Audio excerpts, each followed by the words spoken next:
नमस्कार, मी रामराजे शिंदे. NDTVच्या डिजिटल प्लॅटफॉर्मवर तुमच्या सर्वांचं स्वागत. महाराष्ट्रासाठी आजचा दिवस खूप वाईट आहे. अजित पवार यांच्या जाण्यानं संपूर्ण महाराष्ट्रावर शोककळा पसरलेली आहे. त्यांच्यावर आज बारामतील विद्याप्रतिष्ठान इथं अंत्यसंस्कारसुद्धा करण्यात आले. मात्र अजित पवार गेले हे अजूनही लोकांना पचत नाही आहे. त्याचं कारण हे आहे की अजित पवारसारखा उमदा, त्याचबरोबर बेधडक आणि आपल्या कामानं, आपल्या कार्यानं कार्यकर्त्याच्या जनतेच्या मनामध्ये घर निर्माण करणारा अशी ओळख अजित पवार यांची होती. आणि म्हणूनच त्यांचं जाणं हे संपूर्ण राज्यासाठी, देशासाठी हे चटका लावणारं आहे. अजित पवार अनेक वेळा दिल्लीमध्ये सुद्धा यायचे. अजित पवार यांच्याविषयी काही आठवणीसुद्धा आहेत. एकदा अजित पवार ज्यावेळेस दिल्लीमध्ये आले होते तेव्हा सुनील तटकरे यांच्या निवासस्थानी ते थांबले होते. मी सुनील तटकरेंना फोन केला, म्हणले की दादा आलेत का? तर तटकरे म्हणाले की हो आलेत, परंतु आज ते कोणालाही भेटणार नाहीत. मी रिक्वेस्ट केली, म्हटलं की नाही तरीसुद्धा भेटायला पाहिजे. तेव्हा सुनील तटकरे यांनी अजित पवारने विचारले की रामराज शिंदेंचा फोन आलेला आहे, काय करायचं, भेटायचं का? तर अजितदादा म्हणले की हो बोलवा म्हटले. मग गेलो आम्ही तिथे आणि गेल्यानंतर गप्पा सुरू झाल्या. गप्पा सुरू झाल्यानंतर अजित पवार यांचा स्वभाव, यांची कार्यशैली आणि बेधडकपणा याची जाणीव झाली. यापूर्वीसुद्धा मी मुंबईमध्ये असतानासुद्धा अजित पवार यांच्याशी अनेक वेळा भेटायचो.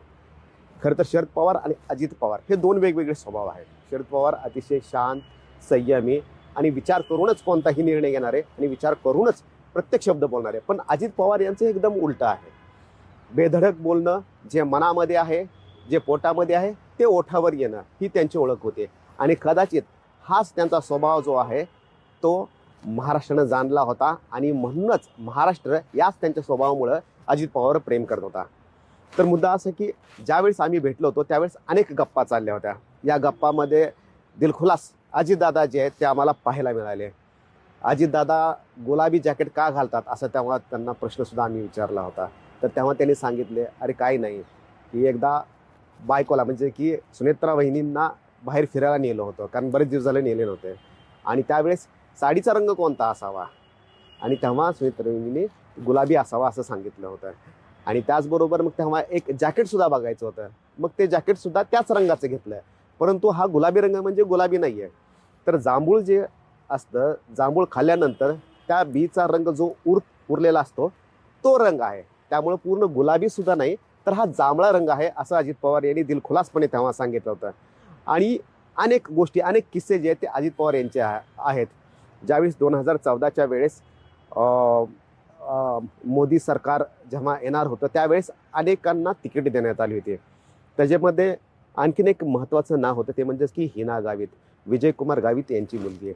विजयकुमार गावित हे तेव्हा वैद्यकीय शिक्षण मंत्री होते आणि ते NCPमध्ये होते. आणि त्यावेळेस आपल्या मुलीला भाजपकडून उभं कसं करायचं यामुळे त्यांच्या मनामध्ये एक विवेचना होते. त्या दिवशी रात्री मी विजयकुमार गावित यांना भेटलो होतो आणि रात्री जवळपास 10-10:30 वाजता आम्ही गप्पा मारत बसलो होतो. विजयकुमार गावित यांच्या मनातील घालमेल तेव्हा स्पष्ट कळत होते. मोठ्या साहेबांच्या विरोधामध्ये जाऊन मुलीला भाजपकडून कसं तिकीट द्यायचं ही घालमेल त्यांच्याकडे होती. अगोदर भाजप पहिल्याच यादीमध्ये हिना गावित यांचं नाव जाहीर करणार होतं, परंतु केवळ विजयकुमार गावित यांच्या आग्रहामुळं ते नाव थांबवण्यात आलं होतं आणि ते नाव नंतर दुसऱ्या यादीमध्ये आलं होतं. परंतु त्याच्या पाठीमागचा किस्सा असा आहे की शरद पवार हे नाराज होतील. शरद पवारनं आपल्याला एवढं दिलेलं आहे, संधी दिलेली आहे मंत्रिपदाची, म्हणाल तेव्हा मदत केलेली आहे. तर शरद पवार यांच्या विरोधात जाऊन यांच्या पक्षाच्या भूमिकेच्या विरोधामध्ये कसा निर्णय घ्यायचा असं त्यांच्या मनामध्ये घालमेल होती. परंतु तो निर्णय घ्यायचा का नाही याच्यासाठी ते अजित पवार यांना बोलू इच्छित होते. परंतु तेवढ्यातच काय झालं की आम्ही दोघं बोलत असतानाच अजित पवार यांचा फोन आला. विजयकुमार गावित त्यांना विचारलं, तेव्हा विजयकुमार गावित यांचे अश्रू डोळ्यातून थांबत नव्हते. ते रडायला लागले आणि त्यांनी म्हटले की मी साहेबांना सोडून कसं जाऊ. तर त्यावेळेस अजितदादा म्हटले की तुम्ही निर्णय घेतलाय ना एकदा, आता कोणताही विचार करायचा नाही. साहेब आता नाराज असतील, परंतु नंतर आपण त्यांना समजावून सांगू. परंतु जर निर्णय घेतलाय आणि मुलीला जर भाजपमधून उभं करायचंय हे ठरवलंय तर आता मागे हटू नका. खरं तर याच्यामध्ये राष्ट्रवादीचं नुकसान होतं. विजयकुमार गावित यांची मुलगी भाजपमधून उभी राहणं आणि त्याच्यामुळं तिथं राष्ट्रवादीला फटका बसणार होता. परंतु तरीसुद्धा जर आपल्या मित्राने निर्णय घेतलेला आहे, आपल्या जवळच्या व्यक्ती निर्णय घेतलेला आहे, तर त्या निर्णयाला सुद्धा, त्या निर्णयाच्या पाठीशी राहणं, भलेही ते दुसऱ्या पक्षामध्ये असले तरी सुद्धा ते पाठीशी राहण्याचं जे काम होतं ते अजित पवार यांनी केलं होतं. आणि त्यावेळेस अजित पवार यांनी त्यांना सांगितलं होतं, मुलगी आहे आणि तिला कोणत्याही परिस्थितीमध्ये निवडून आणायचं आहे, हे बघायचं नाही की पक्ष कोणता आहे, आणि त्यासाठी जे काही लागेल ते सगळं मी देतो. तेव्हा हिना गावित या भाजपकडून उभ्या राहिल्या होत्या.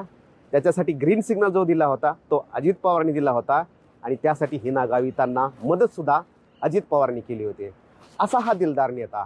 विरोधी पक्षामध्ये आपल्या नेत्याची मुलगी गेली तरीसुद्धा तिला पाठिंबा देऊन तिला निवडून आणणं हे धाडसी पाऊल उचलणारे अजित पवार होते. त्यामुळंच अशा अनेक कार्यकर्त्याच्या, अशी तर कित्येक उदाहरणं आहेत. आणि प्रत्येक कार्यकर्ता, प्रत्येक आमदार, जो व्यक्ती केवळ क्रिकेट बघायला जात होता, कुठेतरी खेळत होता, कुठेतरी बसला होता, अशा व्यक्तींना स्पोर्ट्स मेळावे भरत होते, अशा व्यक्तींना राजकारणामध्ये आणून आमदार करण्याचं काम आणि मंत्री करण्याचं काम हे अजितदादांनी केलं. राष्ट्रवादीची दुसरी फळी, तिसरी फळी हे तयार करण्याचं काम अजित पवारांनी केलं. आणि म्हणूनच, आणि त्याचा कनेक्ट जो होता तो कार्यकर्त्याशी 1 to 1 असा कनेक्ट होता. विजयकुमार गाविताचं तेच उदाहरण आहे की हिना गावितांना कशा पद्धतीने निवडून आणलं. किंवा कोणाशीही बोलताना, खरं तर अजित पवार कमी बोलायचे, परंतु जेव्हा बोलायचे तेव्हा ते थेट कनेक्ट करायचे. समोरचा व्यक्ती आणि अजित पवार यांच्यामध्ये कोणतंही अंतर नसायचं. हीच खासियत अजित पवारांची होती, हीच हतोटी अजित पवारांची होती. म्हणूनच ते खाजगी बैठका असू द्या किंवा सार्वजनिक व्यासपीठ असू द्या, अजित पवार जे होते ते आपल्या संवादानं, आपल्या बोलीभाषेनं, आणि जे पोटात आहे ते ओटात येत होतं. म्हणूनच ते लोकांच्या, महाराष्ट्राच्या गळ्यातले ताईत होते. NDTV कडून अजित पवार यांना श्रद्धांजली.